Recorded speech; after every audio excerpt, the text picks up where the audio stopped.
Hello everyone, আসসালামু আলাইকুম। কেমন আছেন আপনারা সবাই? আশা করি ভালো আছেন।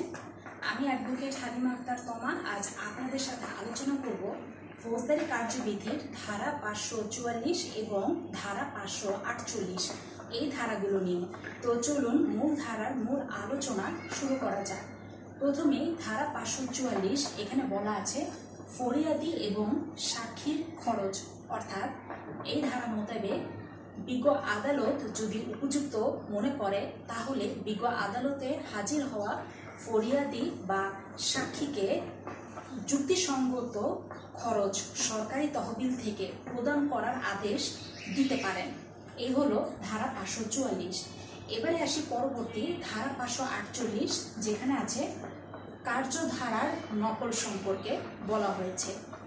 তো এই ধারা 548 অনুযায়ী বলা আছে যে ফৌজদারি মামলায় যদি ফৌজদারি আদালতের কোনো পক্ষ যদি রায় বা আদেশ দ্বারা ক্ষতিগ্রস্ত হয় তাহলে যেই পক্ষ ক্ষতিগ্রস্ত হবে, ক্ষতিগ্রস্ত পক্ষ বিজ্ঞ আদালতে সংশ্লিষ্ট মামলার রায়, এই আদেশ অথবা এই মামলার নথিতে থাকা অন্যান্য যে কোনো অংশ নকলের আবেদন করতে পারবে। তো এখন এই যে নকলের আবেদন করবেন, এই নকলের আবেদনটি মূলত আপনি নির্দিষ্ট একটি ফর্ম আছে। তো ফর্ম দুই প্রকার, একটা হলো আর্জেন্ট আর একটা হলো অর্ডিনারি। তো দুইটা যে কোনো একটাতে যদি আপনার ইমার্জেন্সি প্রয়োজন হয় নকল, তাহলে আপনি আর্জেন্ট এই ফর্মের মাধ্যমে আপনি নকলের আবেদন করবেন।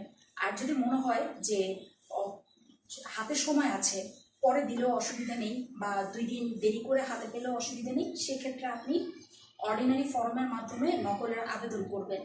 তো নকলের আবেদনে কোর্টের নাম, পক্ষসমূহের নাম এবং আপনি কোন অংশটি চাইছেন, মামলার রায় আদেশ নাকি জেরা জবানবন্দি অথবা মামলার নথিতে থাকা অন্য যে কোনো অংশ, আপনি কোন অংশটার নকল চাইছেন সেই অংশটার নাম উল্লেখ করতে হবে। এবার এই নকলের যে আবেদন বা নকলের যে ফর্মটি, সেটি আপনি বিজ্ঞ আদালতের নকলখানা আছে সেই নকলখানায় নিয়ে জমা দিবেন। তারপরে যেটা হবে যে বিজ্ঞ আদালতের স্টেনোগ্রাফার এটি কম্পিউটার টাইপ করবে। বিজ্ঞ আদালত এবং প্রশাসনিক কর্মকর্তা সমেত প্রয়োজনীয় ব্যক্তিবর্গ তারা তাদের সিল সিগনেচার প্রদানপূর্বক আপনাকে আপনার এই নকলের কপিটি আপনাকে প্রদান করবেন। তো আপনি নকলের আবেদন করবেন বিজ্ঞ আদালতের নকলখানায়, আর যখন আপনি নকল উত্তোলন করতে যাবেন তখন ওই নকলখানাটি